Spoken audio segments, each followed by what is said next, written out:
Little by little, the poison began to take more effect, and Guchenak could not help but tremble with fear. He could not believe that he had been defeated by a mere child. Soryong began to run out of energy, and with his last strength, he started looking at Huion and, with a tired gaze, revealed something to her. This made Huion's eyes widen in surprise, leaving her in shock. Guchenak's gaze fixed on Soryong, and his eyes began to shine with rage. He could not help but clench his teeth and sweat since he did not know what Soryong had done to his body. He panicked since ever since he had let Soryong's blood flow through his body, the blood no longer obeyed his will. He took a step forward, revealing that the blood cult's domination was just within his reach. He went mad and started running towards Soryong, swearing that he could not collapse here. He lost his composure, opened his mouth, and lunged at Soryong, intending to kill him. Upon seeing this, Huion drew her whip, clenched her teeth, and went on alert knowing that this was not good. Just before Guchenak could approach, she swung her whip forcefully, which wrapped around his neck, causing him terrible pain. Her eyes widened in surprise, leaving her speechless. She could not believe that her attack had landed.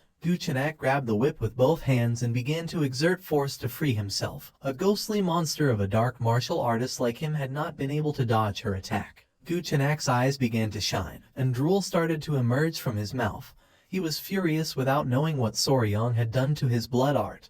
Even if he crushed his bones and drank them, it would not be enough for him to recover. He exploded with rage and started running like a madman towards Soryong, swearing to kill them all, revealing that the blood cult had returned. Huion's eyes widened with concern. She gripped the whip tightly and with a furious expression asked the old man to shut up and die. Just before Guchenak could take another step, she tore off his head using the whip. His head shot out and fell near P. His attention fixed on it, and his eyes filled with confusion, and then a joyful smile appeared on his face upon seeing that they had won. Guchenak lost his life. The elder of the clan started running towards Soryong and Huion to see if they were okay. The members of the clan began to celebrate since the lady had torn off the head of the elder of the blood cult. With a confused and surprised gaze, she asked Soryong what had happened and how he had managed to weaken Guchenak. Soryong caught her attention by calling her big sis. Upon hearing this, she couldn't help but blush and feel embarrassed. Our boy started sweating and dark circles appeared. But even so, he did not stop smiling and said he needed to be bitten by a tiger-striped water snake to treat the poison. Seeing Soryong's condition, Huion panicked and was confused since she did not know what was happening.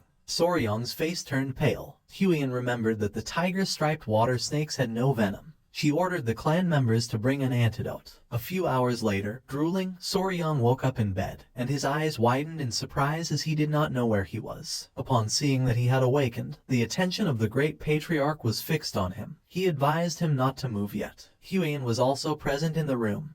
With a surprised expression, she noticed that he could not move. Soryong was face down and stiff on the bed, his eyes filled with confusion, and he asked what this situation was. The great patriarch used his power and concentrated his energy on his back. Huion could not help but feel somewhat relieved to see that he had regained consciousness. The great patriarch revealed that 10 days had already passed since Soryong had collapsed. This left our boy in shock. With a kind smile, Huion mentioned that thanks to him she had been able to cut off that bastard's head. And then, they took Soryong's collapsed body back to the clan. And the poisoning was so severe that if Grandpa hadn't returned early, it would have been a disaster. Soryong swallowed saliva and his eyes filled with fear as he remembered how he had been bitten by a snake in his past life.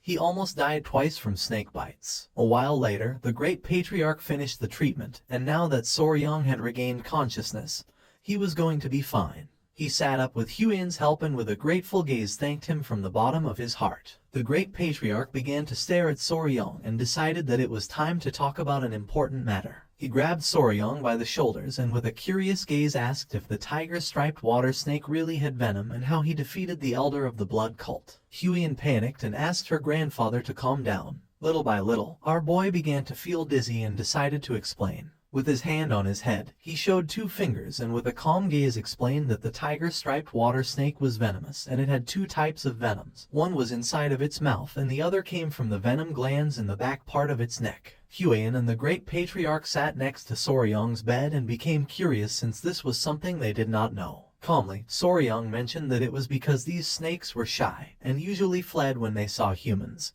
And also their fangs were very small. In fact, it was not until the 1980s that people realized that tiger-striped snakes had venom. The great patriarch was clever, and it did not take him long to realize that the dissipation of the internal energy of the elder of the blood cult had something to do with this. But then he remembered that the blood cult was known for being immune to poisons like dispersing toxins. Soryang turned to him and explained that this was only a hypothesis, but he believed that the dissipation of internal energy of the elder was due to the poison of the tiger-striped water snakes. The main component of the venom of the tiger snake was hemotoxin, a hemorrhagic toxin. Hemorrhagic toxins could destroy various structures within the body, including cell walls of red blood cells, inner lining of blood vessels, and other tissue cells. Now, what would happen if they fed the blood cultists hemorrhagic toxins, who were like vampires that depend on blood for their martial arts? Soryang's plan had worked perfectly. He put his hand under his chin and with an uncertain gaze mentioned that the blood, which served as the source of their martial arts,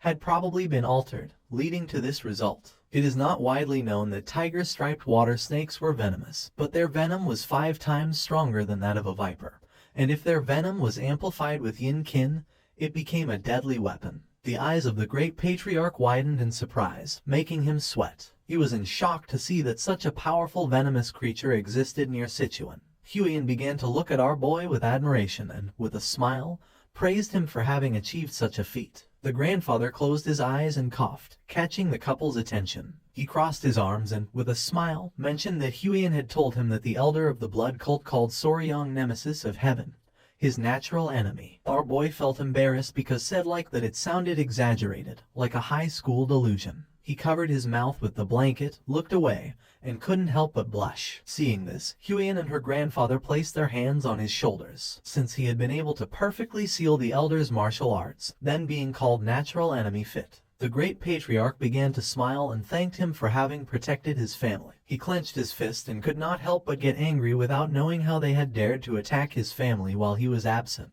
He clenched his teeth and swore to uproot them once and for all. Soryang and Huiyin remained silent. With a serious gaze, he said that he agreed with the grandfather since they should completely crush the blood cult. Now that they knew their weakness, all that remained was to collect a large amount of venom from the tiger-striped water snakes. Soryang's eyes filled with rage at the thought of Guchenak and his subordinates. To him, they were nothing more than mosquitoes, and it was natural to strip them down to their souls. Since that day, and with the appearance of the blood cult, the Tang clan had been in a state of emergency. Many of the clan's warriors had been injured, and some had even died. Someone placed a message on the leg of a messenger pigeon.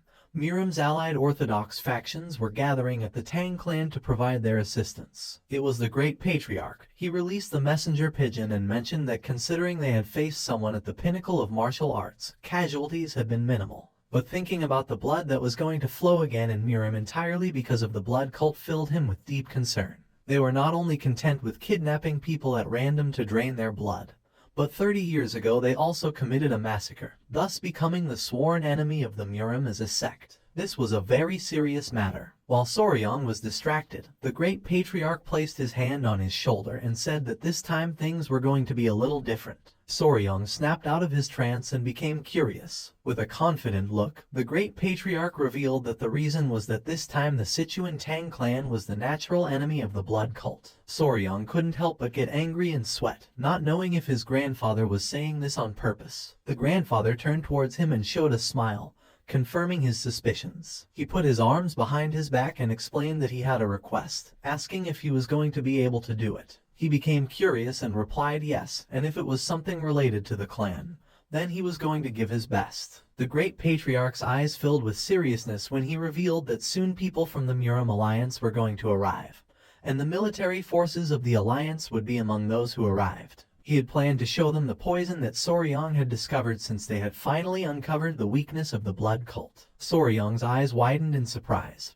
He clasped his hands as a form of respect and with a smile said that if it was for the greater good, then they should do it. Upon hearing this, the great patriarch couldn't help but smile, knowing that Soryang would say that. Just before Soryang could leave, he mentioned that he had some news that was going to make him very happy. Upon hearing this, our boy's eyes filled with curiosity, and he turned around wanting to know what it was. With a kind smile, the great patriarch explained that the modifications to the Hall of 10,000 Poisons were complete and that from now on, Soryang was officially going to be in charge of managing the hall. Upon hearing this, he couldn't help but clench his fists and feel joyful. He began to imagine himself lying down and surrounded by poisonous creatures. This made his eyes widen with excitement. The great patriarch also mentioned that, as he had suggested, they had also prepared a sunlit pavilion, since after all, to properly raise tiger-striped water snakes, a solid foundation was first needed. Soryong interlaced his hands and could not help but get even more excited.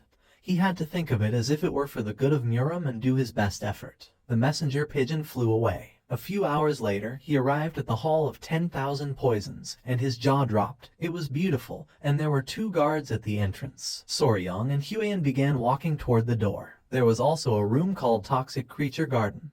Huiyan's attention was fixed on it. She put her hand on her chest and entered into confusion. Soryong crossed his arms and with a smile explained that it meant a backyard where all the poisonous creatures of the Central Plains gather. She became nervous and asked if he intended to gather all the poisonous creatures. With a confident look, he replied that yes, since as he had promised her someday he was going to gather the 10 great venomous creatures of the Central Plains. This made Huiyan blush like a tomato. She put her hand over her mouth and looked away. Without wasting time, she ran off with the excuse that she wanted to see why people were gathered. Soryong couldn't help but feel somewhat confused. Just then, a member of the clan was pleased to see that they had arrived. It was Gupi.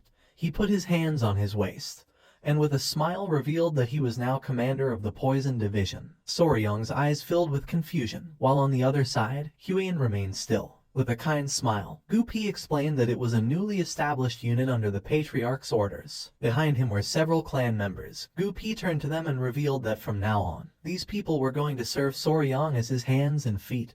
Whether it was to find poisonous creatures or raise them, he could count on them. Upon seeing this, drool began to fall from Soryong's mouth, while on the other side, Huiyan could not help but feel envy. The eyes of our boy began to shine with joy upon thinking that this was like having staff from a pet store, realizing that they were truly giving him all their support. This was a moment in which Soryong's dream took one more step toward reality. The messenger pigeon reached its destination. A woman with black hair received the message, and after reading it carefully, she noticed that the blood cult had returned. She began to gaze at the sky, knowing that in the once peaceful Central Plains, a bloody storm was about to break out once again.